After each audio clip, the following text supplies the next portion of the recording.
चलिए आज की क्लास में देखेंगे परावर्तन के नियम भी हो गया था ना, परावर्तन के प्रकार भी हो गया था, यानी पीछे इतना आपका हो गया था। ठीक है, अब आगे आते हैं तो सबसे पहले समझते हैं वस्तु। वस्तु की इंग्लिश क्या होती है, क्या होती है बताइए? वस्तु ऑब्जेक्ट। ऑब्जेक्ट क्या होती है? ऑब्जेक्ट। तो वस्तु होता क्या है, यहाँ ये वस्तु होता क्या है हम ये नहीं देखेंगे। ठीक है, यानी यहाँ पे ये देखा जाएगा कि कोई भी प्रतिबिंब बन कहाँ रहा है और जो वस्तु है वो किस जगह पे है, बस यही हमको देखना है। तो देखिए आपने जब पढ़ा था अभी,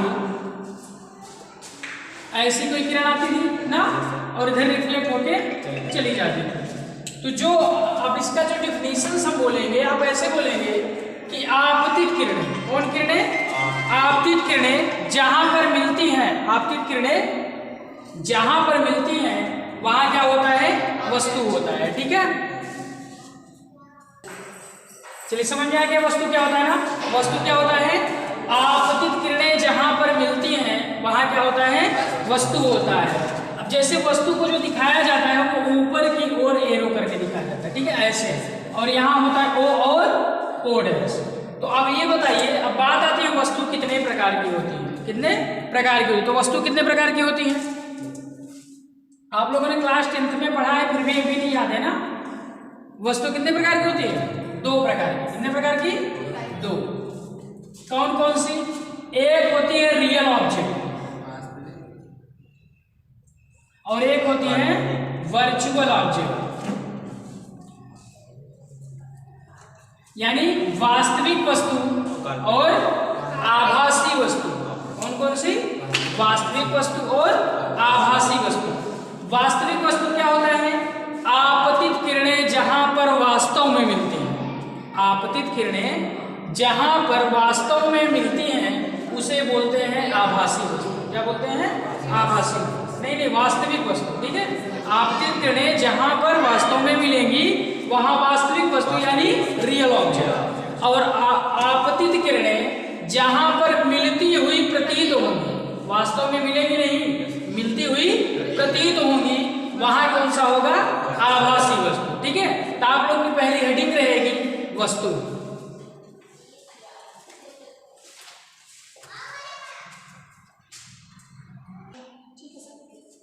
चलिए एक बार फिर से देख लीजिए, ये हमने क्या बताया कि आपतित किरणें जहां पर मिलती हैं अथवा मिलती हुई प्रतीत होती हैं वहां होता है क्या? वस्तु। अब आता है टाइप्स ऑफ ऑब्जेक्ट। तो वस्तु कितने प्रकार की होती हैं? दो प्रकार की, रियल ऑब्जेक्ट और वर्चुअल ऑब्जेक्ट। रियल ऑब्जेक्ट क्या होगा? यानी वास्तविक वस्तु, और ये क्या होगा? आभासी वस्तु। तो आपतित किरणें जहां पर वास्तव में मिलेंगी वहां वास्तविक वस्तु, और आपतित किरणें जहां पर मिलती हुई प्रतीत होंगी वहां होगा वर्चुअल ऑब्जेक्ट। ये क्लियर हो गया आप लोग का? इसको जो दिखाते हैं वो ओ से और इसको दिखाते हैं ओ डैश से। ठीक है, अभी जब कोई किसी भी आरेख में दिखाया जाएगा तो बताया जाएगा। ठीक है, अगला जो आपका टॉपिक्स आता है वो आता है इमेज। क्या आता है? इमेज यानी प्रतिबिंब। सेम वही जहां पर क्या था, अभी यहां पर हमने पढ़ा था आपतित किरणें जहां पर मिलती हैं, यहां क्या बोलेंगे? परावर्तित किरण। क्या बोलेंगे? देखिए ये आप दो तरीके से बोल सकते हैं, परावर्तित अथवा अपवर्तित। तो हम अपवर्तन तो ही पढ़े नहीं रहे हैं, जब अपवर्तन में पढ़ेंगे तो वहां वो डिफिनेशन अलग लिखाई जाएगी। ठीक है, यहाँ हम क्या बोलेंगे कि परावर्तित किरणें जहां पर मिलती हैं अथवा मिलती हुई प्रतीत होती हैं उसे बोलते हैं क्या? प्रतिबिंब। क्या बोलते हैं? प्रतिबिंब। अब अगर ऑब्जेक्ट दो प्रकार का है तो प्रतिबिंब भी कितने प्रकार का होगा? दो प्रकार का ही होगा ना, क्योंकि जैसा वस्तु होगा सेम प्रतिबिंब भी वैसा ही होगा। तो आप ये भी कितने प्रकार का होगा? दो प्रकार का, सेम यही, रियल इमेज और क्या? Virtual image. रियल इमेज और वर्चुअल इमेज।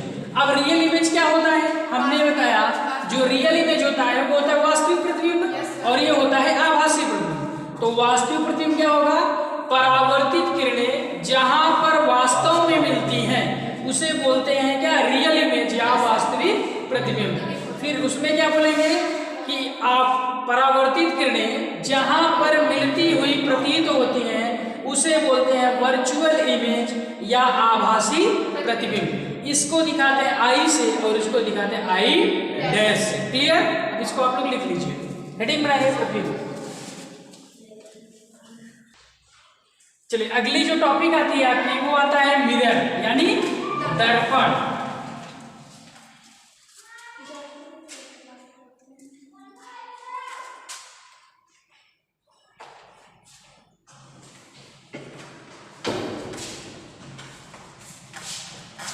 तो मिरर देखा जाए, मिरर होता क्या है, ठीक है, दर्पण क्या होता है, कोई बता सकता है? किसी को नहीं पता ना। दर्पण देखिए क्या होता है, जो दर्पण होता है वह आप ऐसे बोल सकते हैं कि दर्पण एक ऐसी युक्ति है, दर्पण एक ऐसी युक्ति है जो अपने ऊपर आपतित प्रकाश के मैक्सिमम भाग को यानी अधिकांश भाग को परावर्तित कर देती है। उसे क्या कहते हैं? दर्पण। केवल दर्पण में ही ये क्वालिटी है, बाकी सब में नहीं। अगर आप कांच लेते हैं तो कांच में अधिकांश भाग परावर्तित नहीं करेगी, वो आधा अपने इस पर भाग लेगी, हल्का सा परावर्तित करेगी, आधा अवशोषित कर लेगी। लेकिन दर्पण जो होता है वो क्या होता है कि कम से कम समझ लीजिए अगर 100 किरणें आ रही हैं तो 99 किरणें कहाँ जाएंगी? रिफ्लेक्ट हो जाएंगी। क्या हो जाएंगी? रिफ्लेक्ट हो जाएंगी। तो ऐसी जो युक्ति है हमारा उसे क्या कहते हैं? दर्पण। जैसे दर्पण जो शीशा हम लोग देखते हैं, ठीक है। अब देखेंगे यहाँ पे जैसे ये शीशे बनाए कैसे जाते हैं, ये बनाए जाते हैं आपके कांच के किसी भी एक पृष्ठ पर, वही कांच होता है, किसी एक पृष्ठ पर कलई कर दी जाती है। क्या कर दी जाती है? कलई। दरअसल होता है ये पेंटिंग होता है। और ये पेंटिंग किस पदार्थ का होता है? कभी कभी ऑप्शन में आता है। तो ये पेंटिंग जो होता है वो टिन एवं मरकरी होती है। क्या होती है? टिन एवं मरकरी के यौगिकों की जो कलई करके बनाया जाता है उसी को क्या कहते हैं? दर्पण कहते हैं। क्या कहते हैं? दर्पण। तो आप क्या बोलेंगे दर्पण की डेफिनेशन में? दर्पण डेफिनेशन ये बोलेंगे कि दर्पण एक ऐसी युक्ति है जो अपने ऊपर आपतित प्रकाश के अधिकांश भाग को परावर्तित कर देती है। अब आगे फिर से लिख लेंगे पैराग्राफ चेंज करके, क्या कि व्यवहार में जो दर्पण बनाए जाते हैं आपके, वो कांच के किसी भी एक पृष्ठ पर टिन एवं मरकरी के यौगिकों की कलई करके बनाए जाते हैं, ठीक है। फिर आता है types of mirror. Types of mirror, दर्पण के प्रकार। तो दर्पण के प्रकार आप लोगों ने पढ़ा होगा ना। दर्पण के कितने प्रकार होते हैं? दर्पण के कितने प्रकार होते हैं? ओनली 2 जानते हैं? कौन कौन से बताइए? गलत है। उत्तर दर्पण ही नहीं होता, यही नहीं होगा। इसका बात है ना। देखिए जो टाइप्स ऑफ मिरर होता है वो 3 होते हैं। कितने होते हैं? 3। फर्स्ट जो होता है वो होता है प्लेन मिरर। क्या होता है? Plane mirror. ये होता है आपका समतल दर्पण। और दूसरा जो होता है वो होता है स्फेरिकल मिरर।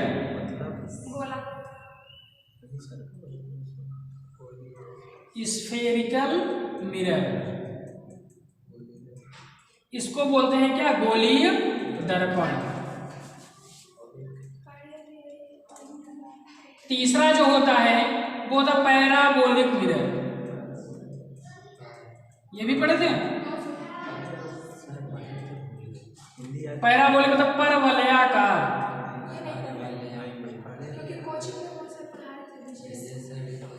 परवलयाकार दर्पण। देखिए जो दर्पण मेनली होते हैं वो कितने प्रकार के होते हैं? 3 प्रकार के होते हैं, ठीक है। 3 में कौन कौन सा? प्लेन मिरर समतल दर्पण, स्फेरिकल मिरर गोलीय दर्पण और पैराबोलिक मिरर परवलयाकार दर्पण। बट आपको ओनली पढ़ना है क्या? गोलीय दर्पण। समतल भी नहीं पढ़ना है। समतल आपको पढ़ाया जाता है बहुत कम तरीके से, बहुत छोटे में, वो भी कंपटीशन लेवल पे, ठीक है। जैसे इसमें बहुत ज्यादा सवाल नहीं पूछे जाते।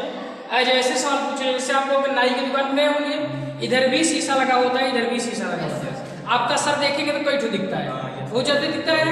तो ऐसे ही सवाल आते हैं कि यदि आप, वो डिपेंड करता है कि जो आपके दोनों शीशे लगे हैं वो किस एंगल पे लगे हैं। जैसे सपोज करिए ये ऐसे कर लें, हम कहें कि ऐसे रख लें 90 डिग्री पे, ठीक है। अब 90 डिग्री पे रखने के बाद क्या करें कि इस पर कोई वस्तु रख दें। हम पूछें कि इस वस्तु का जो इमेज है, प्रतिबिंब है, वो कितने इमेज बनेंगे। तो बस समतल दर्पण से ऐसे ही रिलेटेड सवाल आती हैं। या ये आ सकता है कि कोई आदमी समतल दर्पण के सामने दौड़ रहा है ना, कोई आदमी समतल दर्पण के सामने दौड़ रहा है तो उसकी गति समतल दर्पण में बताइए, क्योंकि जब आप दौड़ेंगे तो इमेज भी आपकी तरफ दौड़ेगा ना, तो ये क्या होगा कि उसकी गति कितना होगा। या ये भी आ सकता है कि एक पूर्ण प्रतिबिंब प्राप्त करने के लिए कितने लंबाई का समतल दर्पण होना चाहिए। ठीक है, तब लास्ट के टॉपिक में जैसे ही चैप्टर खत्म होता है ये सब हम छोटी छोटी बातें बता देंगे। ठीक है, तो सबसे पहले हम देखेंगे समतल दर्पण होता क्या, तीनों का बता देंगे। ठीक है, तो सबसे पहला क्या है समतल दर्पण। आप कैसे बोलेंगे, कोई एक समतल प्लेट ले लें, किसका, कांच का, किसका ले लें, कांच का। जैसे ये एक समतल प्लेट है कांच का, इसके किसी भी एक पार्ट पे टिन एवं मरकरी के यौगिकों की क्या कर दें, कलई कर दें, उसी को बोला जाता है क्या, समतल दर्पण। बस हो गया क्लियर, इसको लिखाएंगे नहीं। ठीक है, आप लोग समझ लीजिए बस। आगे आता है स्फेरिकल मिरर, गोलीय दर्पण। स्फेरिकल मिरर क्या होता है, अब ये जैसे आपको गोला समझ लीजिए, ऐसे पाइप कोई, ठीक है, ऐसे गोला। अब गोले को क्या करिए, ऐसे समझिए, जैसे ये कोई गोला है ना, अब इसको क्या करिए, गोला बन नहीं पाया है, ठीक है, समझिए कि गोला ही है। अब ये गोला है, आप क्या करिए, इसको हाफ से कट कर दीजिए, और हाफ से कट करने के बाद आधे पार्ट को क्या कर लीजिए, ले लीजिए, आधे पार्ट को ले लीजिए, तो ये बचता है कुछ ऐसा, बचता है ना। अब ये ऐसा बचा, अब इसके किसी भी एक भाग पे, इधर कर दें चाहे इधर, किसी भी एक भाग पे हम पेंटिंग कर दें, क्या कर दें, पेंटिंग कर दें। सपोज करिए हम इस भाग पे पेंटिंग कर दिए,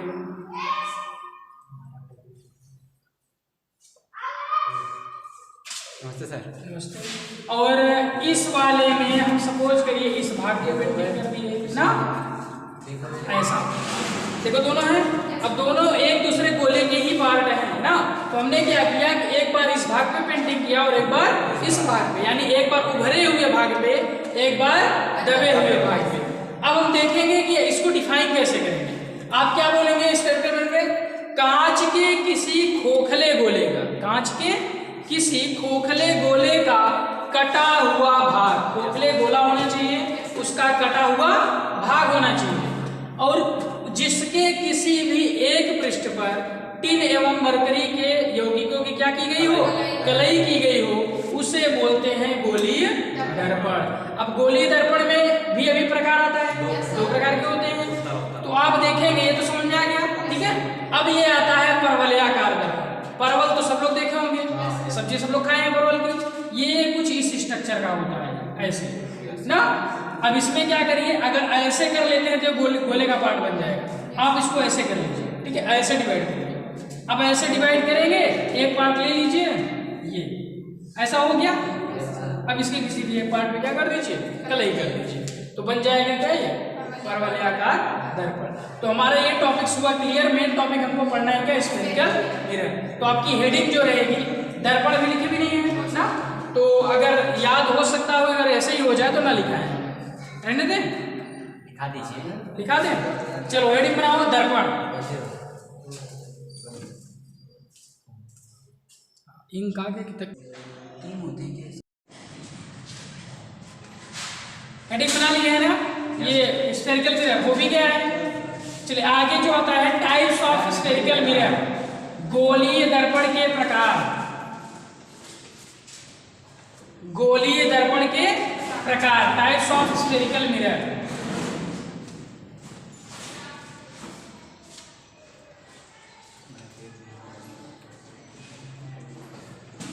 ये जो टाइप्स होते हैं वो 2 टाइप्स होते हैं, कितने होते हैं, 2।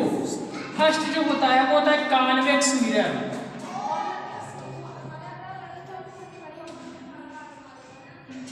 और सेकंड जो होता है वो होता है और क्या, कॉनकेव मिरर। क्लियर हुआ।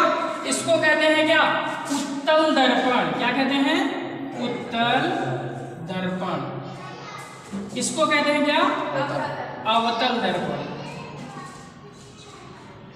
देखिए इसकी डिफिनेशन लिखाएंगे नहीं, बस बोल दे रहे हैं, ठीक है। इसको कैसे बनाएंगे, उल्टा रहेगा और क्या, ऐसे सीधा दुन्ने की तरफ बनाएंगे लोग। पता है इसका, एक तरफ पॉलिश, इस तरफ। ये कौन सा दर्पण है, अवतल होगा। अभी कुछ नहीं, अभी कौनो दर्पण नहीं है। कर देंगे ना, चलिए देखो, अब समझेंगे हम टाइप्स ऑफ मिरर में क्या क्या, कॉन्वेक्स मिरर और कॉनकेव मिरर। तो उत्तल दर्पण किसे कहते हैं और अवतल दर्पण। उत्तल दर्पण किसे कहते हैं, आप ये बोलेंगे कि ऐसा गोलीय दर्पण जिसके आंतरिक भाग पे या दबे हुए भाग पे कलई की गई हो, जिसके दबे हुए भाग पर कलई की गई हो, ऐसे दर्पण को बोला जाता है उत्तल दर्पण। और इसमें क्या करेंगे, जिसके उभरे हुए भाग पर कलई की गई हो उसे बोलते हैं क्या, अवतल दर्पण। इतना क्लियर, ये तो हो गई बेसिक डिफिनेशन। ठीक है, अगली देखिए, आप क्या बोलेंगे, ऐसा गोलीय दर्पण, ऐसा गोलीय दर्पण जिसमें प्रकाश का परावर्तन उभरे हुए तल से होता है। किससे होता है, उभरे हुए तल से होता है, उसे बोलते हैं उत्तल दर्पण। इसमें क्या बोलेंगे, ऐसा गोलीय दर्पण जिसमें प्रकाश का परावर्तन दबे हुए तल से होता है उसे बोलते हैं क्या, अवतल दर्पण। तो आप लोग इसको ऐसे ही बना लीजिए, अब लिखाएंगे नहीं। ठीक है, हाँ बना लीजिए, बन गया, बनाने तो ऑटोमेटिक पता हो जाएगा। चलिए, हमको यही इसी टॉपिक को हमको पढ़ना है, तो आप इसके बाद हेडिंग बनाइएगा, गोलीय दर्पण से संबंधित कुछ परिभाषाएं। गोलीय दर्पण से संबंधित कुछ परिभाषाएं, some definitions,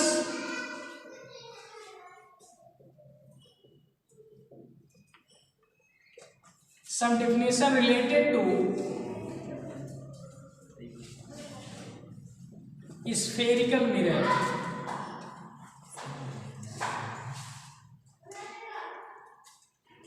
some definition related to spherical mirror, यानी गोलीय दर्पण से संबंधित कुछ परिभाषाएं। अब गोलीय दर्पण हम बना लेते हैं दो को।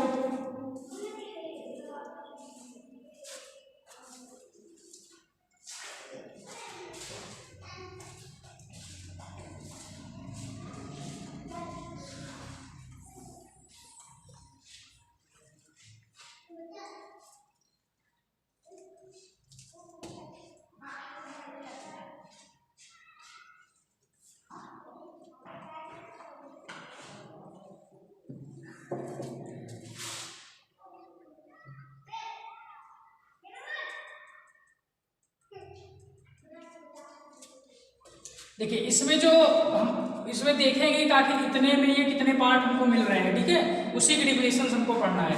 तो सबसे पहले हम यहाँ देखेंगे, इसको दिखाते हैं पी से। किससे दिखाते हैं, पी से, और इसको बोला जाता है ध्रुव। पहला क्या होता है, ध्रुव। ध्रुव को पी से इसको दिखाया जाता है पोल। क्या होता है, पोल। ये फर्स्ट टॉपिक हुआ। ठीक है, सेकेंड टॉपिक ये हमारा है। ठीक है, ये इसको बोला जाता है मुख्य अक्ष। क्या बोला जाता है, मुख्य अक्ष, यानी principal axis. Principal axis same यही इधर भी है। ठीक है, फिर आगे यहां से इसको मानते हैं, ये है हमारा सी। क्या है, सी। इधर से इसको मानते हैं, ये है हमारा सी। ये जो सी होता है वो सेंटर ऑफ कर्वेचर होता है। क्या होता है, सेंटर ऑफ कर्वेचर, यानी वक्रता केंद्र। नाम सुने हैं ना, यस सर, वक्रता केंद्र।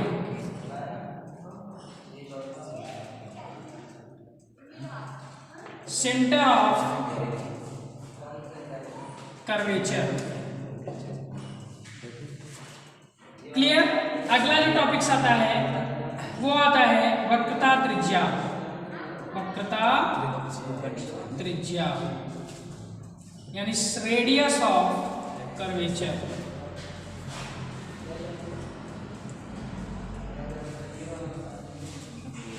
कुछ और छूट रहा है, कुछ नहीं छूट रहा है, छूट रहा है। मुख्य अक्ष हो गया, अगला है गौण अक्ष। इसकी इंग्लिश हमको इस समय याद नहीं है। ठीक है, और लास्ट ऑफ ये है आपका फोकस। फोकस तो दिखा दीजिए।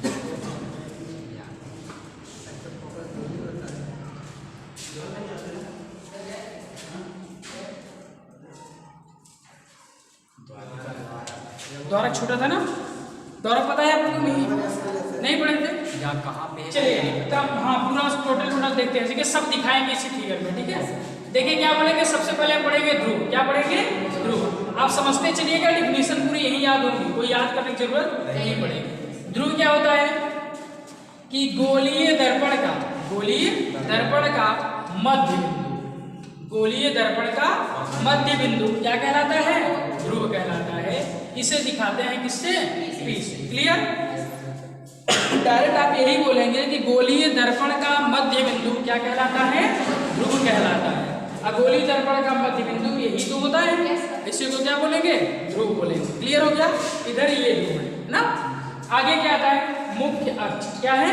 मुख्य अक्ष। आप क्या बोलेंगे कि वक्रता केंद्र और ध्रुव को मिलाने वाली रेखा, वक्रता केंद्र और ध्रुव को मिलाने वाली रेखा ही क्या कहलाती है? मुख्य अक्ष कहलाती है। क्लियर हुआ? अब आता है वक्रता केंद्र ना। तो वक्रता केंद्र कैसे समझेंगे? क्योंकि यहाँ का भी टॉपिक साइड की वक्रता केंद्र, उसको कैसे समझेंगे? ये देखेंगे कि गोलीय दर्पण जो हमारा है किसी न किसी खोखले गोले का कटा हुआ भाग होगा ना, किसी गोले का ही भाग होगा। अब जाहिर सी बात है, अगर वो गोला है तो उसका कोई ना कोई केंद्र रहा होगा। तो आप यही बोलेंगे कि गोलीय दर्पण जिस गोले का कटा हुआ भाग है उस गोले का केंद्र ही क्या कहलाता है? वक्रता केंद्र। क्या कहलाता है? वक्रता केंद्र। यानी जिस गोले का ये कटा हुआ भाग है उसका केंद्र ही दर्पण का वक्रता केंद्र कहलाता है। क्लियर हो गया? आगे आते हैं वक्रता त्रिज्या। दर्पण के ध्रुव से वक्रता केंद्र के बीच की दूरी, दर्पण के ध्रुव से वक्रता केंद्र के बीच की दूरी को कहते हैं क्या? वक्रता त्रिज्या। इसको दिखाते हैं R से, इसको दिखाते हैं C से, इसको तो चाहे जिससे दिखा दीजिए, और ये दिखाया जाता है P से। क्लियर? अब ये समझ में आ गया था वक्रता त्रिज्या। अब आगे आता है गौण अक्ष। क्या आता है? गौण अक्ष। ये थोड़ा आप लोग लिए नया है ना। तो गौण अक्ष क्या होता है? आपने मुख्य अक्ष पढ़ा क्या? दर्पण के ध्रुव तथा वक्रता केंद्र से जाने वाली रेखा या मिलाने वाली रेखा, उसे क्या कहते हैं? गौण अक्ष। आप यही बोलेंगे, गौण अक्ष में क्या बोलेंगे कि कोई ऐसा अक्ष या कोई ऐसी रेखा जो दर्पण के वक्रता केंद्र से होकर जाए, जो दर्पण के वक्रता केंद्र से होकर जाए किंतु ध्रुव से होकर ना जाए, ऐसे अक्ष को बोला जाता है क्या? गौण अक्ष। एग्जाम्पल के तौर पे देखेंगे, सपोज दैट ये गया, इधर भी गया, कहीं भी जा सकता है। यानी इसकी संख्या आप क्या लिमिट में नहीं होती, ठीक है, इसकी संख्या लिमिट में नहीं होती। लेकिन ध्रुव वाले में क्या होता है? लिमिट में, क्योंकि एक ही बार आप यहाँ से खींच सकते हैं ना। अब यहाँ खींचेंगे तो ये मध्य बिंदु तो होगा नहीं, जब मध्य बिंदु होगा नहीं इसका मतलब ये ध्रुव होगा नहीं ना। इसका तो मुख्य अक्ष आप एक ही खींच सकते हैं, लेकिन गौण अक्ष चाहे जितने खींच सकते हैं। तो समझ में आ गया गौण अक्ष क्या होता है कि किसी भी दर्पण का जो वक्रता केंद्र से होकर जाने वाली रेखा जो कि ध्रुव से होकर ना जाए, इसको कहते हैं क्या? गौण अक्ष। अब आता है क्या? फोकस। क्या आता है? फोकस। उससे पहले आप समझ लीजिए द्वारा। क्या होता है? द्वारा। तो आप ये बोलेंगे कि जैसे जो गोला होता है ना, तो व्यास, जैसे टोटल देखिए ये आपका गोला है, अब यहाँ पे इसका कुछ ना कुछ व्यास होगा, किसी व्यास को ही क्या बोला जाता है? द्वारक बोला जाता है। क्या बोला जाता है?